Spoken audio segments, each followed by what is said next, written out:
Série Terminator je nepříliš vzdálená příbuzná Vetřelce a Predátora, které spojuje scénárista a režisér James Cameron, a komiksová série Vetřelci vs. Predátor vs. Terminátor. Stejně jako filmy, komiks Terminátor několikrát změnil držitele licence, což vedlo k tomu, že mnoho vydavatelů se s touto franšízou po několik desetiletí zabývalo. Zde je 10 některých kanonických komiksů, které stojí za to si přečíst a dozvědět se nové informace. Každopádně pokud se vám toto video bude líbit, nezapomeňte hodit like, odběr a zvonek, čímž podpoříte růst tohoto kanálu, anebo skrz Patreon a podpořit tak nezávislou produkci a provoz kanálu, což povede ke zlepšení techniky pro tvorbu těchto videí a streamů. Jinak vpravo nahoře máte kartu odkazující na playlist Top 10, Terminator Lore a dalších videí. A nezapomeňte se mrknout na připnutý komentář dole pod videem.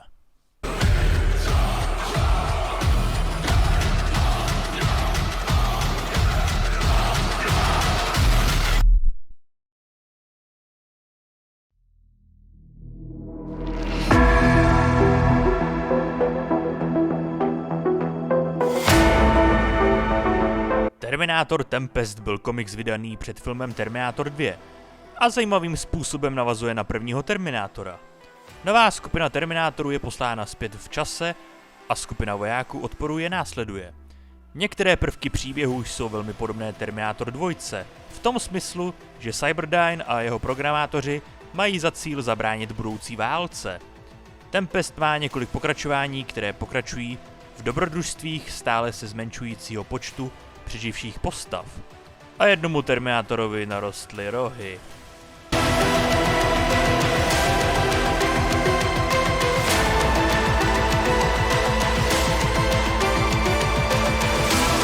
Terminator 3 Before the Rise je záhadný příběh odehrávající se před událostmi třetího filmu a první kapitoly v několika sériích založených na Terminátorovi 3. Komiks se zaměřuje na skupinu bojovníků odporu, kteří zajali Terminátora T-850 a přeprogramovali ho na misi v minulosti. Příběh obsahuje několik kapitol uvnitř mysli T-850, což bylo velmi jedinečné. Série získala práva na Arnoldovu podobiznu, takže se hojně objevuje ve všech komiksech T3.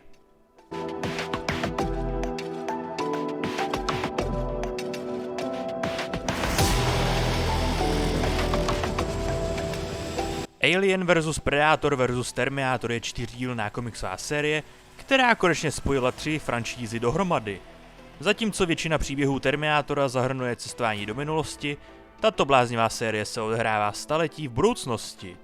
Zahrnuje dokonce Ripley 8 a Cole z filmu Alien Resurrection. Jeden z mála příběhů Expanded Univerza, který tak činí. Existují šílené věci jako hybrid Terminátora a Vetřelce, supervojáci a kryptoterminátoři. Musíte si to přečíst, abyste tomu uvěřili. Někdy na to natočím kompletní rozbor.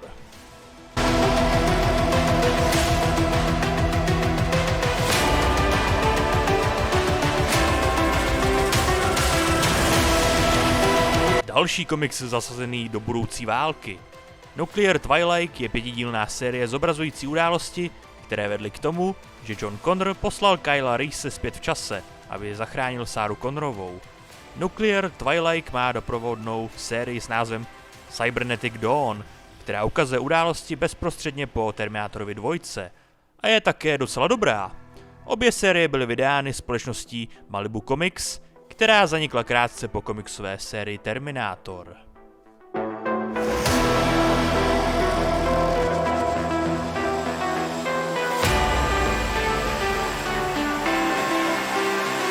Projekt Robocop vs. Terminator se skládá z několika videoher, vydaných na různých konzolích a 2 samostatných komiksových sérií.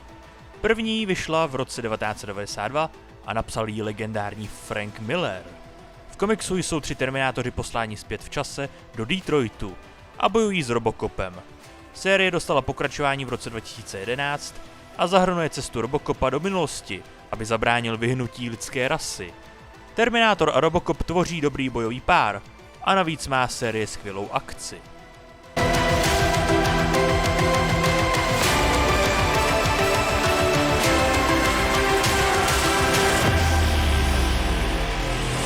Death Valley jsou mužský a ženský terminátoři posláni zpět v čase, aby eliminovali 5letého Johna Connora.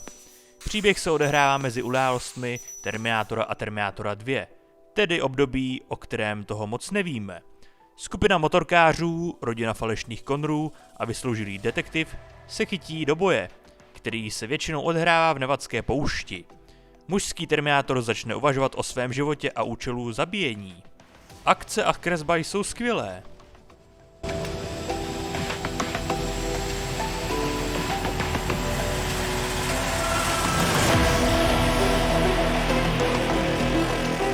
Terminátor 2 Infinite, také známý jen jako Terminátor Infinite, je součástí kontinuity Terminátor 3, která stanovila Judgment Day v roce 2004. Sleduje, jak John Connor a Kate Brewster opouští Crystal Peak a podnikají kroky k vytvoření odporu vůči strojům. Potkají dokonce muže jménem Strejda Bob. Komiks má opravdu skvělou grafiku a je skvělý po akční stránce. Série později měla také 2 crossovery s Painkiller Jane.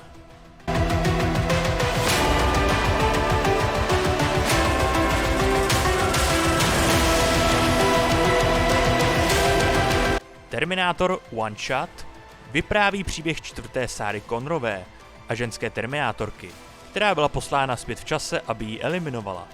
Tato Sarah Connorová se nachází v San Francisku a držela se daleko od událostí prvního filmu. Nebyla však nevinnou obětí, ale amorální ženou, která plánovala zabít svého manžela. Kresba je na komiks Terminátor nejunikátnější a nejstylovější a díky zvratům v příběhu se skvěle čte.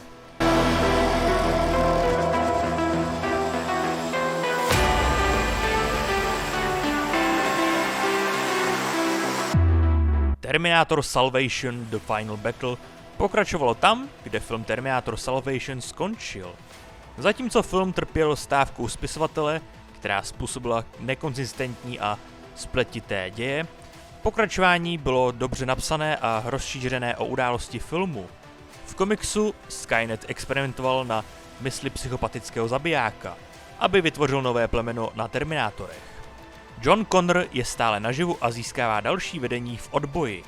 Terminator Salvation dostal také 4 navazující grafické novely, které jsou docela dobré. Už nějakou dobu uvažuji nad rozborem této série, protože Salvation je podle mě jedním z nejlepších Terminator filmů.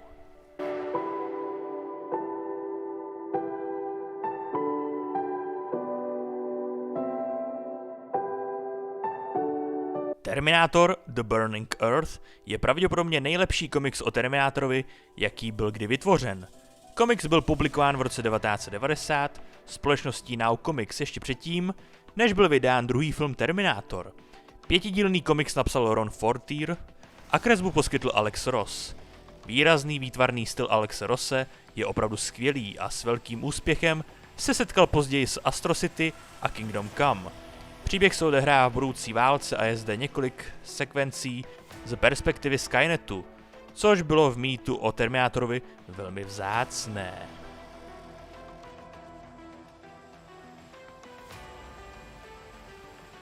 Upřímně, po natočení tohoto videa mám chuť si přečíst všechny zmíněné komiksy, tedy hlavně Salvation a Before the Rise.